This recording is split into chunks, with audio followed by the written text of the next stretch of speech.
Il est un pays, au centre de l'Europe, qui depuis le sommet alpin du Zugspitze étale ses immenses forêts, ses plaines, ses grands fleuves jusqu'au rivage de la Baltique et de la mer du Nord. Il partage 9 frontières avec ses voisins, formant un trait d'union entre l'Est et l'Ouest de l'Europe.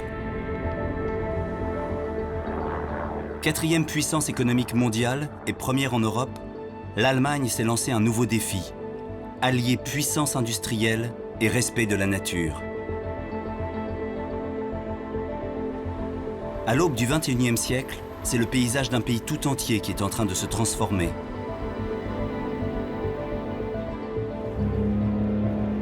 Prenons 24 heures, entre un lever de soleil et son coucher, pour découvrir comment une nation peut changer de visage en changeant de vision.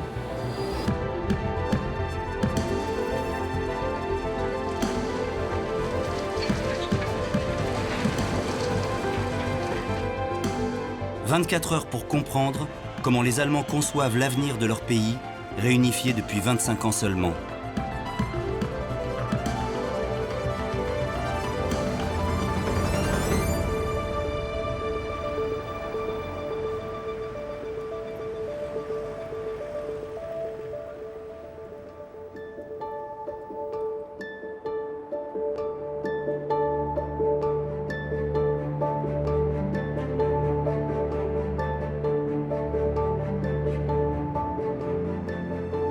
L'Allemagne est le pays le plus peuplé d'Europe, 80 millions d'habitants.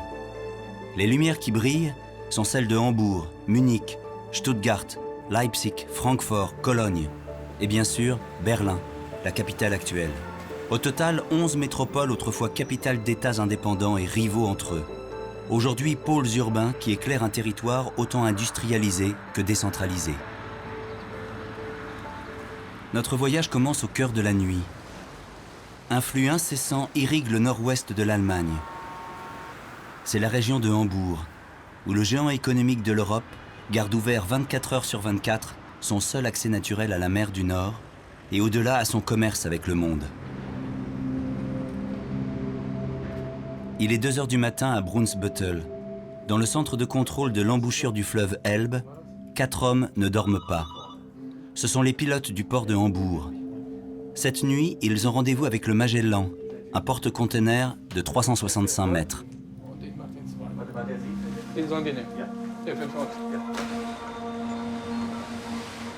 Karsten Clausen et Werner Kolb vont monter à bord du géant pour le guider jusqu'au port de Hambourg. C'est leur routine, par tous les temps.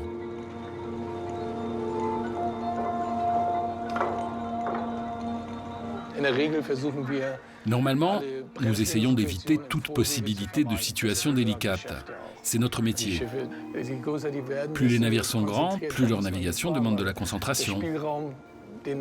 Notre marge est très petite et on ne peut pas se permettre la moindre erreur. À cet endroit, le fleuve fait 17 mètres de profondeur, à marée haute. Les navires comme le Magellan, avec ses 15 mètres de tirant d'eau, ne peuvent atteindre le port de Hambourg qu'à un moment bien précis, en synchronisant l'avancée du navire avec la marée qui remonte l'estuaire de l'Elbe.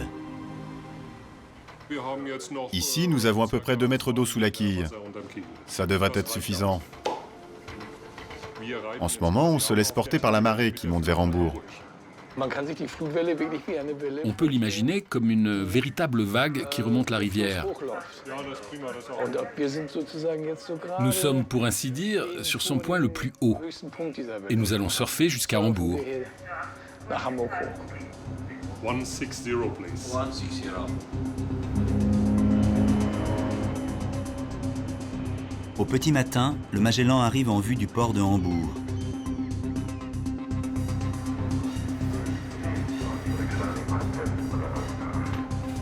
C'est le 2e plus grand port d'Europe. 10 000 bateaux avec une moyenne de 9 millions de containers transitent ici chaque année. Son terminal est aussi grand que la principauté de Monaco. Le port de Hambourg est une ville dans la ville.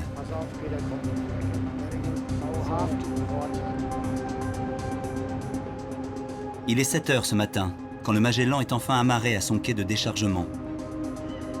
Partout ailleurs dans le pays, l'activité quotidienne a déjà entamé ses rituels. Entre les grandes villes, le flux est incessant. Berlin, Hambourg, Cologne, Francfort, Stuttgart, Munich, Düsseldorf, Dresde. Ces cités nées au Moyen-Âge avec la renaissance du commerce n'ont cessé depuis d'échanger. Routes, fleuves, chemins de fer et aujourd'hui réseaux aéroportuaires se sont interconnectés. Une nécessité pour unifier ce pays créé il y a à peine 150 ans. Bientôt 8 heures, le trafic atteint son pic maximal. À la source de ce trafic, un phénomène typiquement allemand. Connectées aux grands centres urbains, plus de 11 000 villes absorbent à elles seules 65% de la population active du pays grâce à un réseau inégalé de petites et moyennes entreprises. Au total, 2,5 millions de PME développent 2 000 milliards d'euros de chiffre d'affaires. C'est 40% du PIB allemand.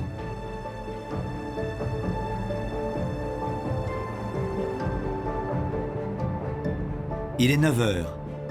Dans la région du Baden-Württemberg, la petite ville de Tuttlingen, avec 33 000 habitants, est un exemple de ce maillage ville-industrie si particulier. Tous les jours, 13 000 employés y convergent depuis les alentours.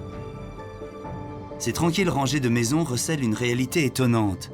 Tuttlingen est la capitale mondiale des instruments chirurgicaux de précision. Dans le quartier nord, Monsieur et Madame Danoritzer font partie de ces petits patrons d'entreprises familiales à l'allemande, devenus des success stories.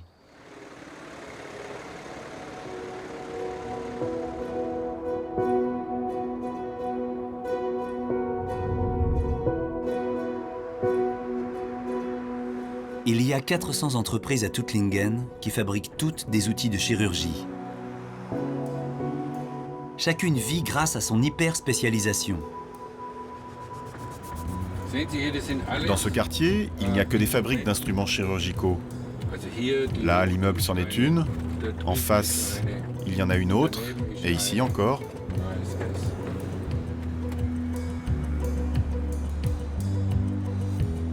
Dans l'entreprise Danoritzer, chaque jour commence par un petit déjeuner en famille.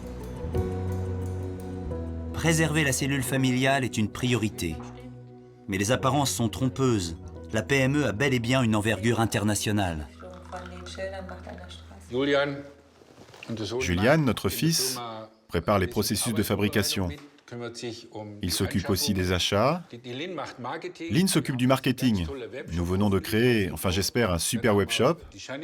Il y a aussi Janine, notre fille, et Stéphane, mon gendre. Il a d'abord épousé ma fille et maintenant il me prend ma société. Donc, nous sommes tous actifs dans l'entreprise. Stéphane s'occupe de toute la distribution de nos produits. Dans combien de pays déjà, Stéphane ? Il y en a plus de 20. Plus de 20 pays. Nous nous situons dans un marché de niche. Notre atout en tant que PME, c'est la flexibilité. Notre capacité à pouvoir réagir rapidement. Face à une demande spécifique, nous sommes capables de répondre en 8 à 10 jours. Oui, avoir des idées, être créatif, c'est de ça que vit Tuttlingen. Julian, le fils, est chef de produit dans l'entreprise. On peut faire breveter ce mécanisme. Ensuite, on peut décider si on veut un brevet pour l'Allemagne, l'Europe ou le monde entier. Mais pour nous, un brevet mondial n'a pas de sens. Comment je peux attaquer quelqu'un en Chine ? Je n'y arriverai pas. Si j'achète ce produit en Chine et qu'il se casse, je n'ai pas d'interlocuteur. Ou alors il va me dire « tu veux quoi à un prix aussi bas ?» Alors les gens se tournent vers un vrai fabricant. Tout le monde voudrait avoir la qualité allemande.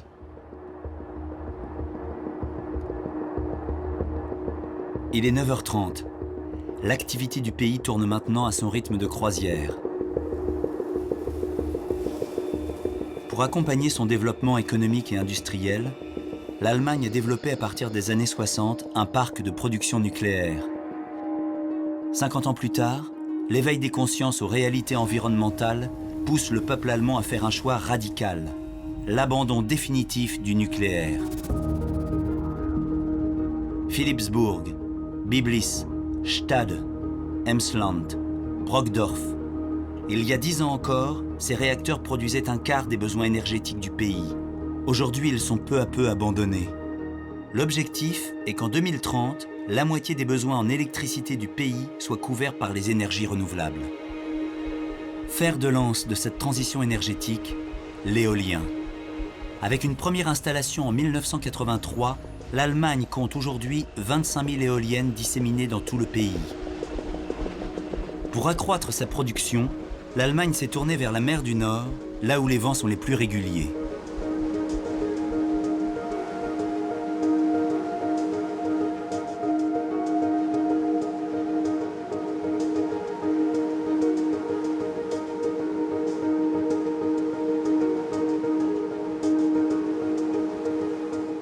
Borkum, une île minuscule dans la mer du Nord. Ces techniciens sont responsables des installations éoliennes offshore.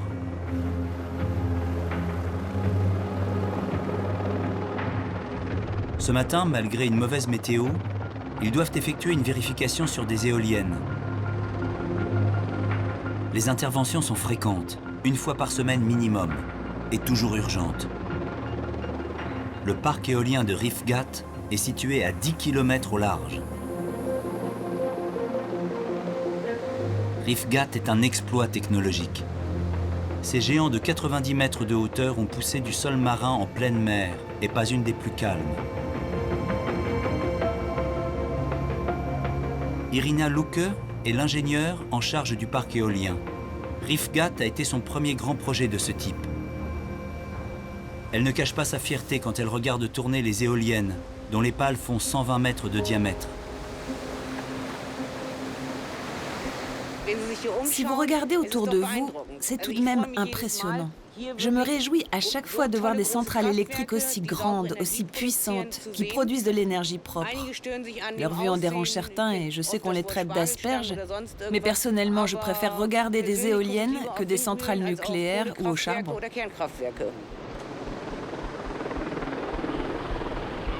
Riffgat est un exploit qui a demandé beaucoup d'audace. Le challenge est de taille. Les yeux de nombreux pays sont tournés vers ce laboratoire des énergies du futur. Malgré les coûts, l'éloignement et la maintenance, les éoliennes offshore offrent une production régulière. 108 000 mégawatts alimentent de manière rentable, renouvelable et écologique 120 000 foyers tout au long de l'année. Le pari est gagné. Riffgat est pour moi une véritable histoire sentimentale. Toute l'équipe, tous mes collègues, nous y avons investi énormément de temps et mis beaucoup de cœur à l'ouvrage.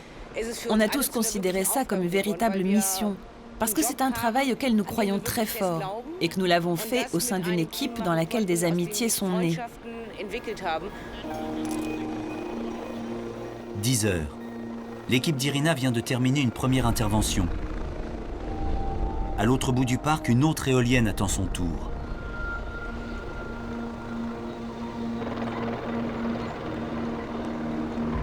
À plus de 90 mètres de la surface de l'eau, avec les rafales de vent de la mer du Nord, chaque opération d'élitroyage est délicate.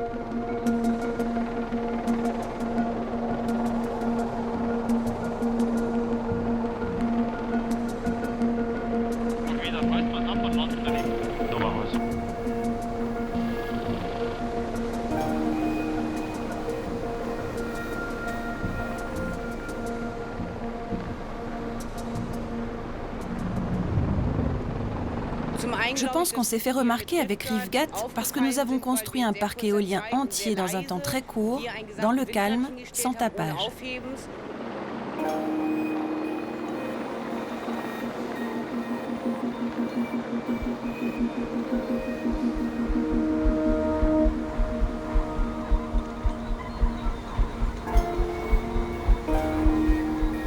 Le développement de parcs comme Riffgat ne modifie pas seulement le paysage du pays, il bouleverse un système de distribution d'électricité bien établi.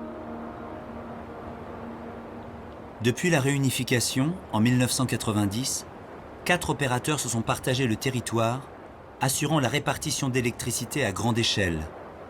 La difficulté pour eux est de maintenir l'équilibre sur l'ensemble du réseau allemand. Le passage aux énergies renouvelables décentralise encore plus le système et la rencontre entre offre et demande se fait plus complexe.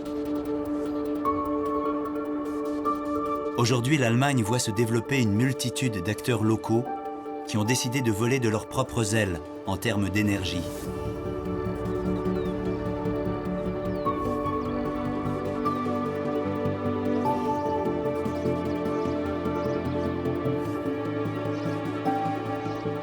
Il est 10h30 dans cette région agricole du centre de l'Allemagne. Laboratoire grandeur nature, Dardesheim expérimente les multi-usages des énergies alternatives. Ce qui frappe, ce n'est pas l'activité dans les champs, normale à cette heure de la journée, mais la manière dont le village s'est équipé d'installations pour produire de l'énergie de manière autonome.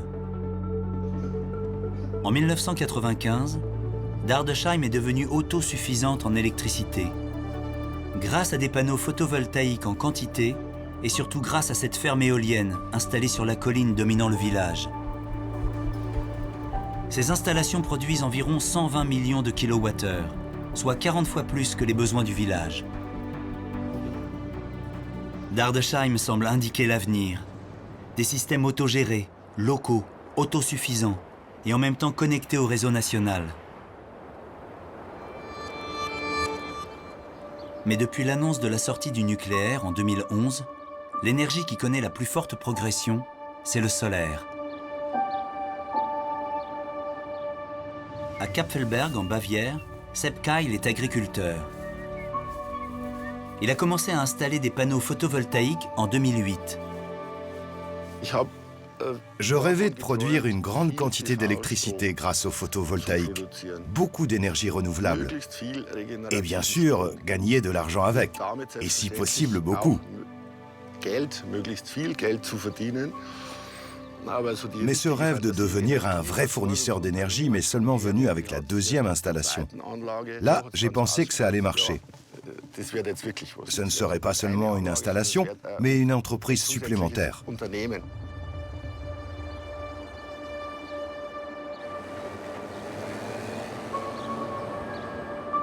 Sepp Keil a alors profité des subventions d'État pour installer un deuxième champ de panneaux solaires.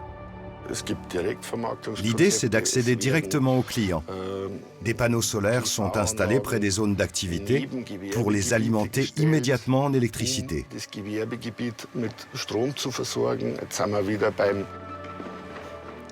Ça, c'est vraiment cool. Il y a une véritable convergence écologique. On peut vendre soi-même l'électricité. Ce sont de nouvelles possibilités dont on dispose aujourd'hui. Grâce aux nombreuses installations particulières réparties dans le pays et à d'immenses parcs solaires installés sur d'anciennes friches industrielles, le photovoltaïque représente aujourd'hui près de 6% de la production d'électricité. Si l'on ajoute l'éolien, la biomasse et l'hydraulique, la part totale des énergies renouvelables atteint presque les 28%. Le nucléaire fournit encore 16%. Le gaz et les produits pétroliers, 10%.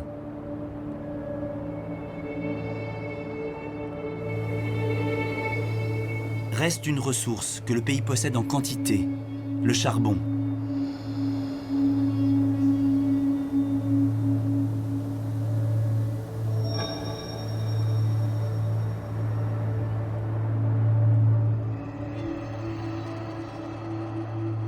L'Allemagne est piégée. Elle veut devenir propre, mais exploite depuis toujours cette matière première très polluante.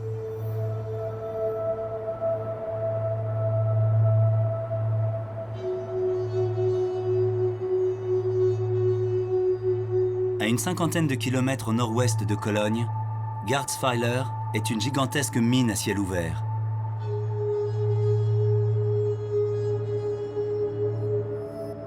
Le pays en compte plus d'une dizaine comme celle-ci.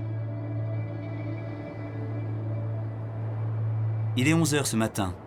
Cette excavatrice tourne 24 heures sur 24. Elle a déjà avalé le tiers de sa ration quotidienne, 240 000 mètres cubes de terre par jour.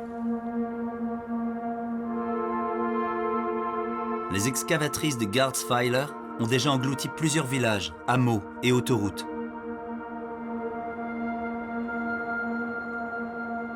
Wilfried Lurkens est l'un des derniers habitants du village de Borchmisch. C'est la maison où je suis né, la maison de mes parents où j'ai vécu toute ma vie. J'avais promis que je continuerais à l'entretenir. Et je peux dire avec fierté que je l'ai fait. Je l'ai restauré et embelli. J'y ai mis beaucoup d'efforts, d'application et de travail. Et puis, tout sera détruit, alors qu'on n'y est pour rien. S'il y avait eu un moyen de la sauver, je n'aurais pas hésité.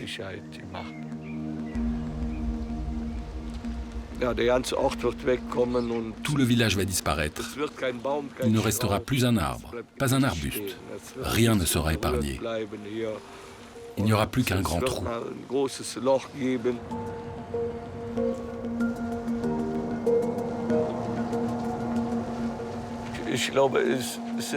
Je crois qu'il y a beaucoup de gens qui ne sont pas au courant de tout ça. Des gens qui n'habitent pas loin d'ici et qui n'arrivent pas à l'imaginer. Pour eux, l'électricité sort de la prise électrique, c'est tout. Et quand ils arrivent ici, ils n'en croient pas leurs yeux. Je pense vraiment que nous sommes les victimes de la transition énergétique. Pour avoir de l'électricité, nous devons tout abandonner.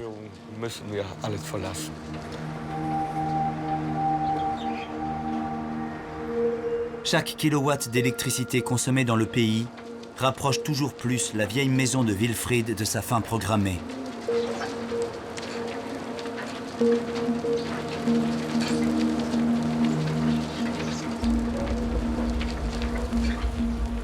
Un jour, quand la transition énergétique sera accomplie, des mines comme Garzweiler vont céder la place à de nouveaux paysages. En 2045, ce trou béant deviendra un lac, d'une profondeur de 200 mètres et d'une superficie comparable au lac d'Annecy. Une œuvre titanesque remplace l'autre. Dans l'est de l'Allemagne, la région de Lausitz était ravagée par le même genre d'exploitation. Et aujourd'hui, ces paysages de lacs artificiels attirent de nombreux touristes. La transition a un coût. Le prix du kilowattheure en Allemagne est le double de celui en France. Le pays est aussi le 6e émetteur de CO2 de la planète, le premier en Europe. Pourtant, depuis les années 90, les Allemands n'ont cessé de réduire leur consommation et de chercher des solutions nouvelles. Pas de nouveaux bâtiments ou aménagements urbains qui ne prennent en compte la performance énergétique. En ville aussi, les toits se couvrent de panneaux solaires.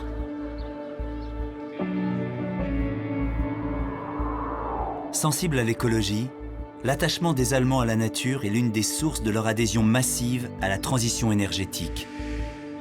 Une de leurs plus belles réussites, c'est le domaine forestier. Voici la carte des massifs forestiers. Contrairement à la France, où les bois sont morcelés, les forêts allemandes forment des zones couvrant souvent plus de 1000 hectares d'un seul tenant. Les surfaces forestières protégées ont considérablement augmenté. Un massif forestier qui s'étend sur plus de 30% du territoire. La forêt en Allemagne, c'est 10 millions d'hectares.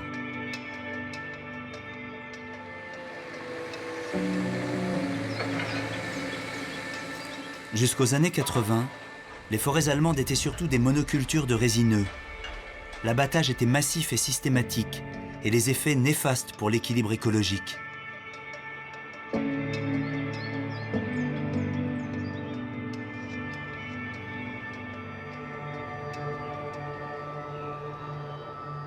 Aujourd'hui, les forestiers veillent à maintenir la variété des essences afin de protéger et mieux exploiter la forêt.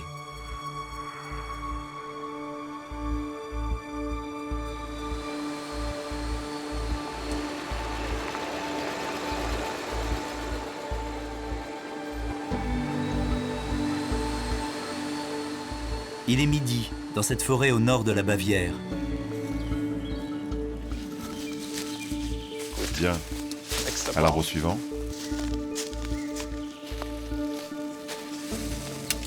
Bruno Schwab et son collègue Ulrich Merkna sont en plein recensement des espèces d'arbres dans la forêt d'Ebrach. À l'origine, les forêts allemandes étaient des forêts de feuillus.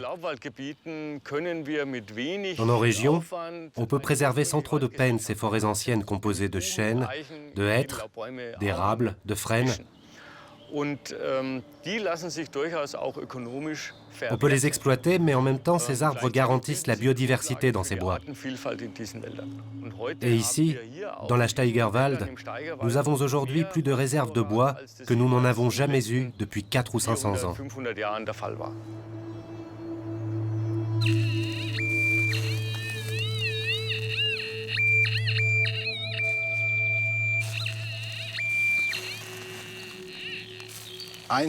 Ce point représente le centre d'une surface de 4 ares.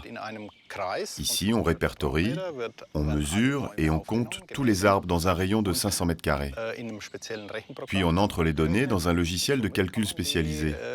Ça nous donne une estimation du nombre total d'arbres présents dans la forêt des Brach.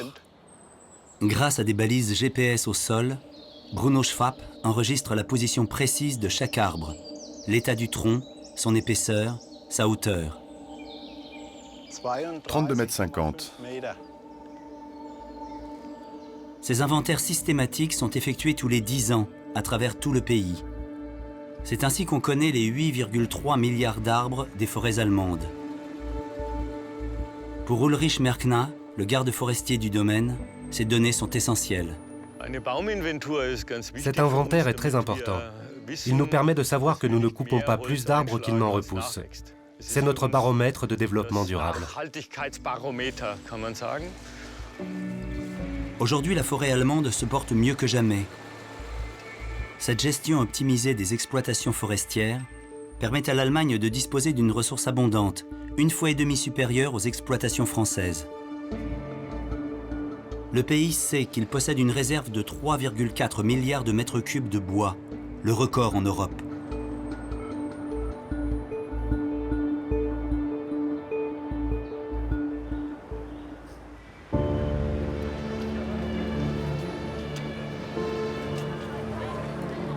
Il est 12h30. En milieu de journée, contrairement à la France, l'Allemagne ne montre qu'une infime baisse d'activité. La pause déjeuner ne dure en moyenne qu'une vingtaine de minutes, et un quart des Allemands la sacrifient même volontiers. Sur le champ éolien de Riffgat, les techniciens continuent la maintenance des installations.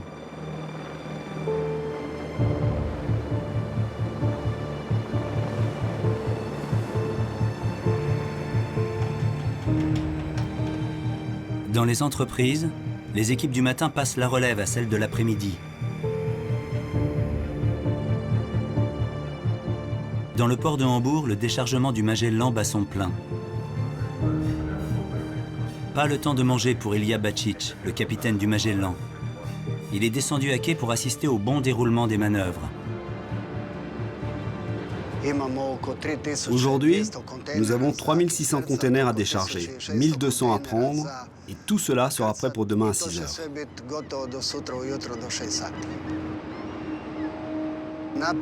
La tension est terrible. Notre planète tourne de plus en plus vite et nous devons affronter ce challenge. Malheureusement, c'est ainsi. Nous restons très peu dans les ports. Avant, nous étions pressés d'y arriver. Mais aujourd'hui, on a envie de les quitter le plus vite possible. Parce que c'est en pleine mer que nous sommes les plus tranquilles. Déchargement et chargement sont des courses contre la montre. Il faut immobiliser les navires le moins possible et en accueillir toujours plus. Sur les quais du port de Hambourg, les conteneurs s'accumulent avant d'être acheminés selon un balai programmé depuis un central informatique. Le capitaine Pollmann en est le chorégraphe.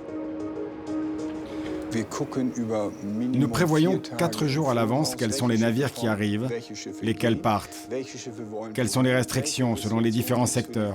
Et il faut compter avec le vent et les courants.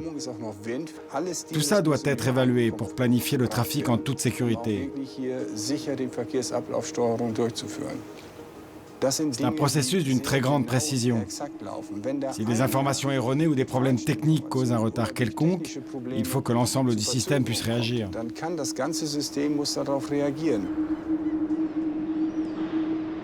Le port de Hambourg est engagé dans une course à la performance s'il veut devenir le premier port européen devant Rotterdam.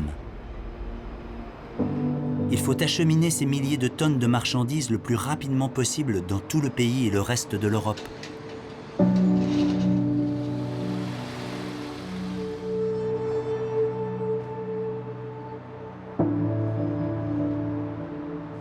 L'atout de Hambourg, c'est le réseau autoroutier et ferroviaire du pays, mais aussi le réseau fluvial, en plein développement.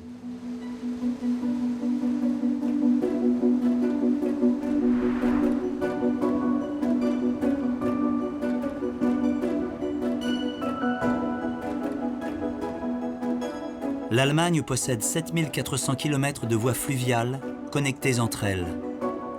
Autrefois orienté nord-sud, ce réseau a pris une importance nouvelle avec la fin de la partition entre les deux Allemagnes.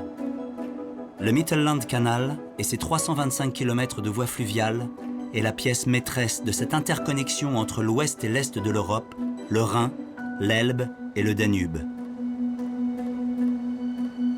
Aujourd'hui, 50% du commerce fluvial européen passe par l'Allemagne.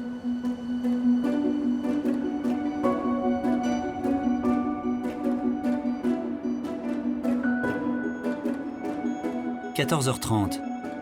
Dietrich von Fournier vient de finir de charger sur les quais d'Hambourg près de 200 containers. Direction le sud-est du pays. Sa péniche, qui pousse une autre barge, remplace l'équivalent de 100 camions semi-remorques. Bilan carbone, imbattable.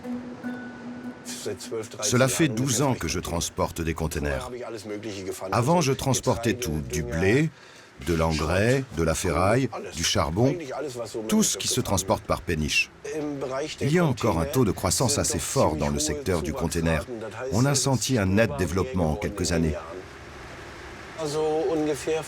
Il y a à peu près 3 ans, quand la crise a commencé, lorsqu'on longeait ce canal, on voyait plein de bateaux vides qui attendaient un chargement.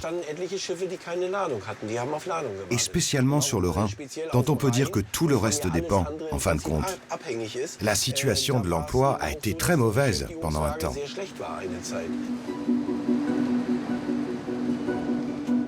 Dans quelques heures, la péniche va passer sous le pont-canal de Magdebourg, 920 mètres. Le plus grand du monde, construit au moment de la réunification des deux Allemagnes. Du temps de la RDA, c'était vraiment un très beau métier.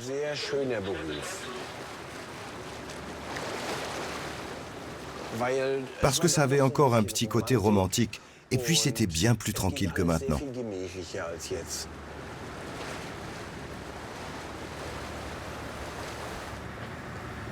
Et maintenant, il n'y a plus que des délais imposés. Il faut suivre une feuille de route avec des horaires stricts. À telle heure, je dois être à tel endroit. C'est tout le temps la course contre la montre. Une course que l'Allemagne réunifiée a dû entamer pour gommer 50 années de partition. Il a fallu qu'on s'adapte au marché après la chute du mur. Mais nos dirigeants manquaient tout simplement d'expérience et nous ne pouvions pas survivre sur le marché. Je crois que c'est en 1991 qu'il y a eu les grosses vagues de licenciements. La majeure partie du personnel s'est retrouvée au chômage. On envoyait pratiquement toute la flotte à la casse ou bien laissait les péniches en cale sèche.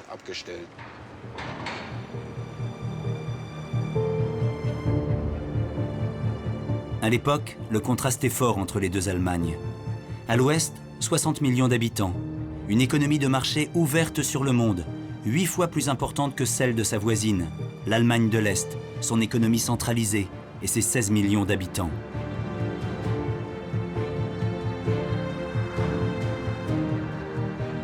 La réunification de l'Allemagne a seulement un quart de siècle. C'est peu à l'échelle de l'histoire.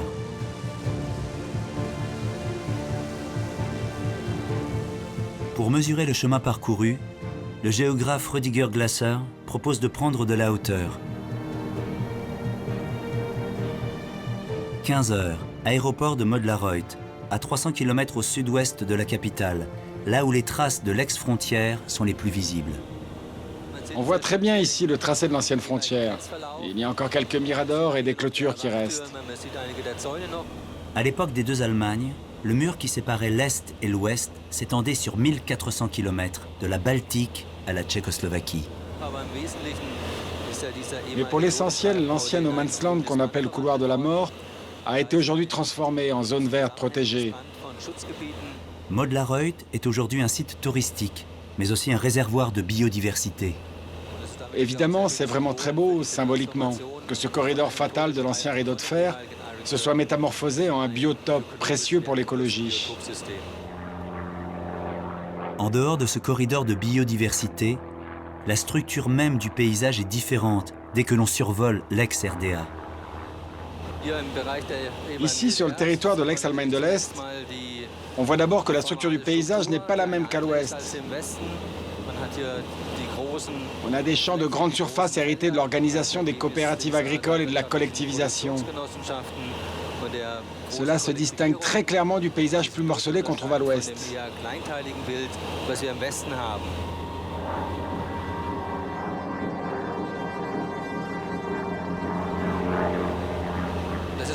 C'est en quelque sorte une relique de l'histoire des deux Allemagnes, une sorte d'empreinte qu'ont laissé les structures socio-économiques qui ont prédominé pendant plusieurs décennies. Les modèles agricoles des deux ex-Allemagnes ont laissé des empreintes différentes sur le paysage, au point que l'ex-frontière est encore apparente sur une carte. En vert foncé, les exploitations agricoles dont la surface est supérieure à 250 hectares. Elles se trouvent en majorité à l'est. En vert plus clair, les exploitations dont la surface est inférieure à 20 hectares. Elles se trouvent en majorité à l'ouest. Pour l'élevage, les modèles sont identiques, au point qu'à l'est, ils atteignent des tailles de cheptel records.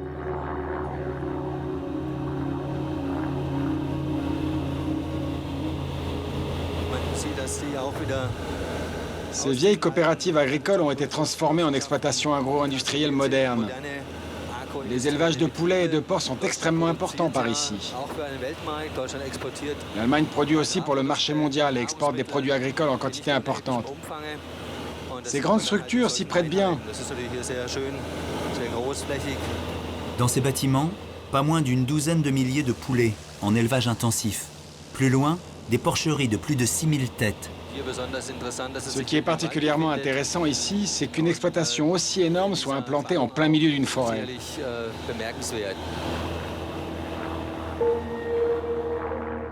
Un autre effet de la réunification, très visible et toujours d'actualité, les villes rétrécissent. Des quartiers entiers sont abandonnés. Depuis la chute du mur, l'Est de l'Allemagne a perdu environ 3 millions d'habitants. Après la chute du mur, on a essayé de dynamiser l'économie locale.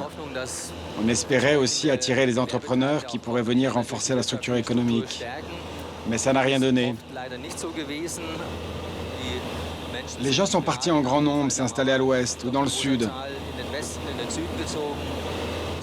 Des quartiers se sont désertifiés, des rues entières s'étaient vidées parce que les habitants s'étaient purement et simplement enfuis.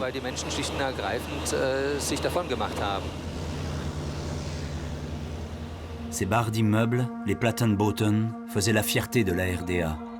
Aujourd'hui, ils sont abandonnés. Il y a même des primes pour leur destruction.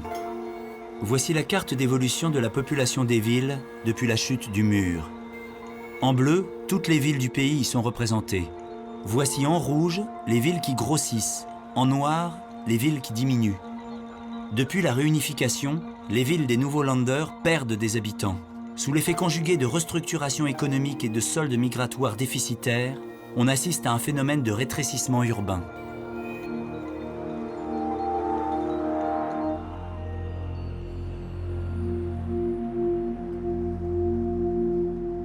Magdebourg fait partie de ces villes fragilisées. Une ville située au bord de l'Elbe et du Mittellandkanal. Un nœud du réseau ferroviaire et fluvial, un des plus anciens centres industriels d'Allemagne. Il est 15h30, à quelques pas du centre-ville. Juste à côté des ruines d'une ancienne brasserie, des maisons paraissent abandonnées. Jürgen Osterburg vit encore dans ce quartier. Tous ces appartements étaient occupés. Il y avait un menuisier, un horloger, un boulanger, un boucher.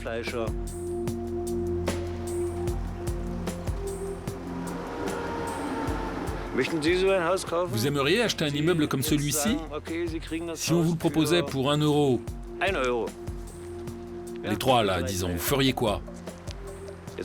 En sachant qu'il faut les remettre en état pour les louer et que vous devez investir, j'en sais rien moi, 150 000 ou 250 000. Vous les prendriez pour 1 euro ?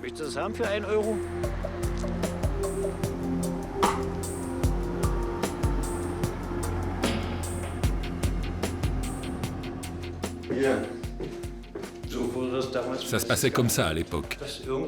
Il y avait le propriétaire de l'appartement qui vous disait un beau jour « Le loyer ne coûte plus 85 marks de l'Est, mais 400 Deutschmark ». Comme le locataire n'avait pas le choix, il disait « Bon, si c'est comme ça, je pars ».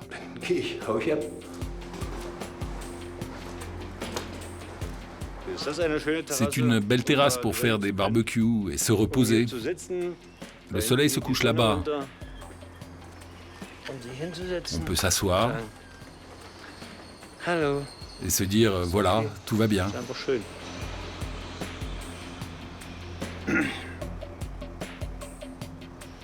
La chute du mur a transformé autant la société que les paysages. L'Allemagne d'aujourd'hui porte encore les traces de cette histoire passée. Une frontière moins visible, mais qui persiste encore et que les statistiques révèlent.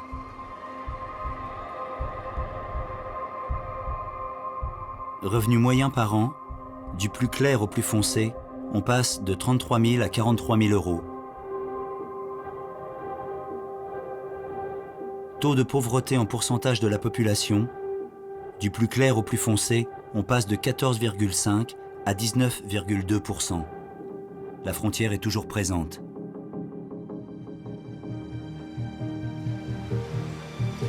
Elle se révèle dès lors qu'on se dirige vers l'ouest du pays. La région Rhin-Ruhr, qui s'étend du Rhin jusqu'à Cologne et Bonn. C'est la plus grande concentration urbaine d'Europe. Une des régions d'emploi vers laquelle ont migré les travailleurs de l'Est.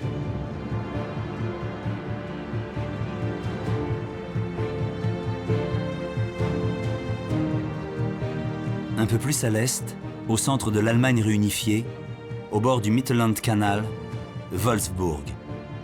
La ville est le symbole de la puissance industrielle de l'Allemagne, même si aujourd'hui ce modèle laisse apparaître ses limites. Au pied des anciennes cheminées, une ville dans la ville a vu le jour, l'Ottostadt, une sorte de parc d'attractions qui mêle architecture futuriste et art contemporain.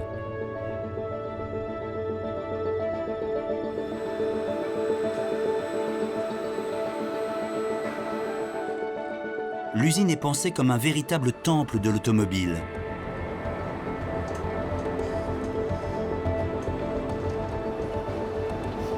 Le concept attire près de 2,5 millions de pèlerins par an.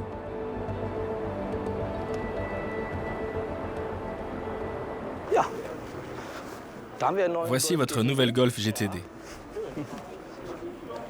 Voilà. L'ouverture du coffre est dans le sigle Volkswagen. Double plancher de chargement pour une utilisation modulable. Bon, maintenant le moteur GTD. Je vous vois sourire. Vous allez adorer prendre le volant.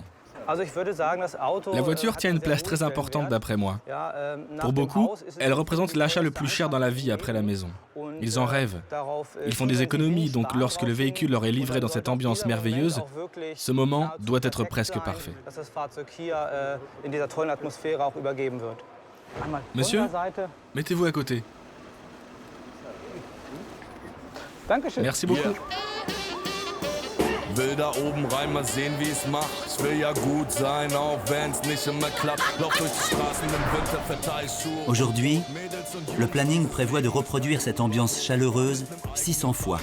Et pendant les 45 minutes de célébration automobile, 78 nouvelles voitures sont sorties du canal vitré.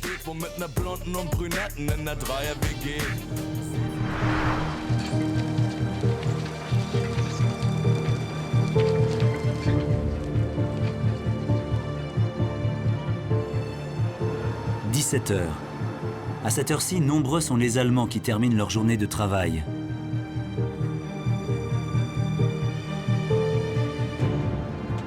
Dans le port de Hambourg, le Magellan est reparti.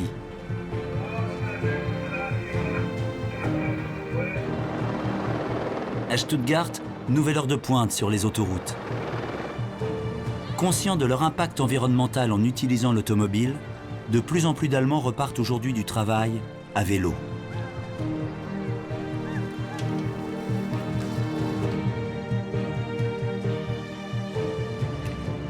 La ville universitaire de Münster tient le titre de capitale du vélo, et ceci depuis la fin de la Deuxième Guerre mondiale.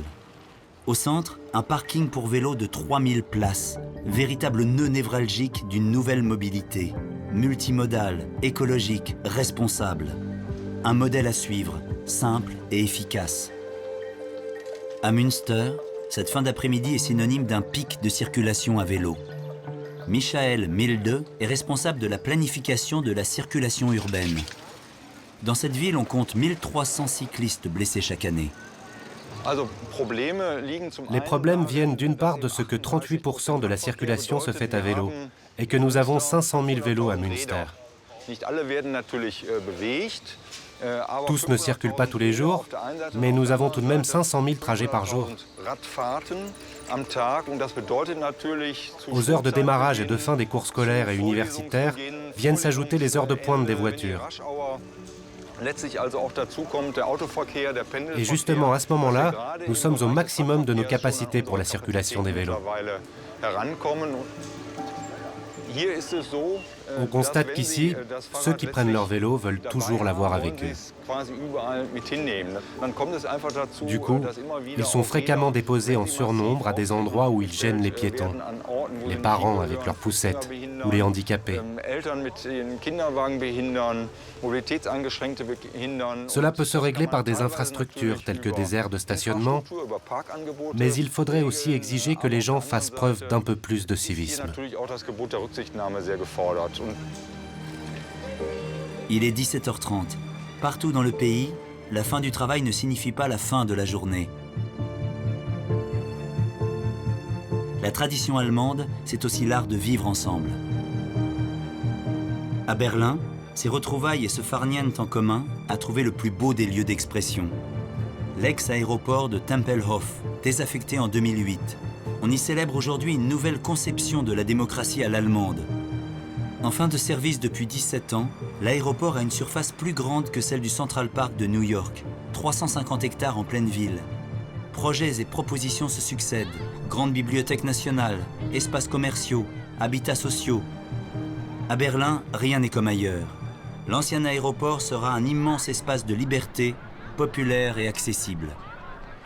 Ce pays ultra structuré, si fier de ses performances économiques et technologiques, change de visage et s'adonne un peu partout à un savoir-vivre souvent méconnu.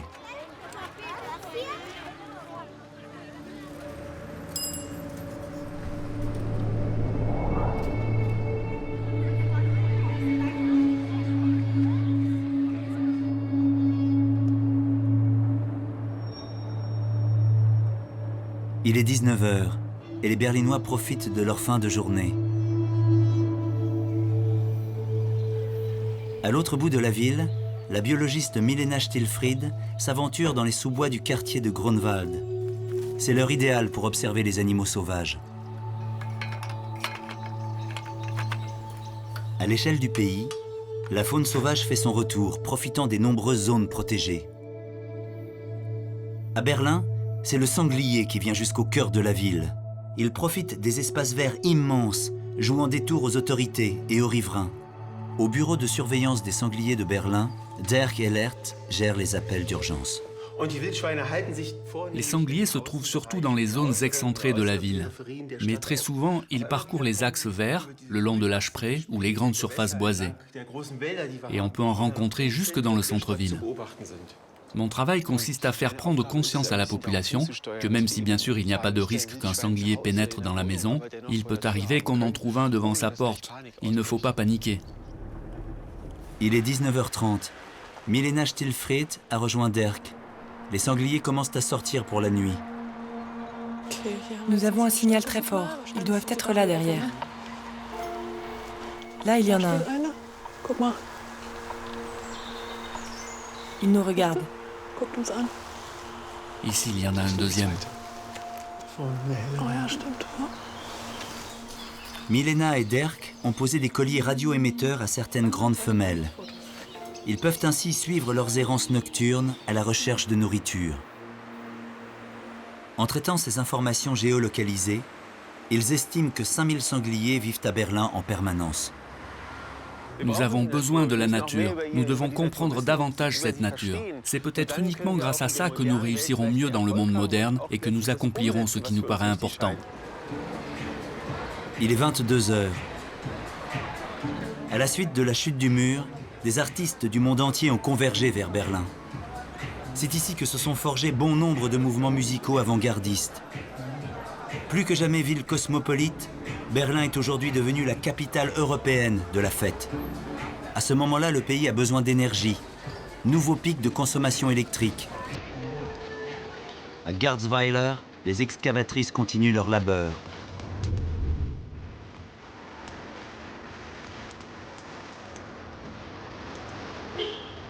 Pendant ce temps, on fait la queue pour danser au Berghain, club techno installé dans une ancienne centrale électrique. Un symbole de l'ex-culture underground de la capitale.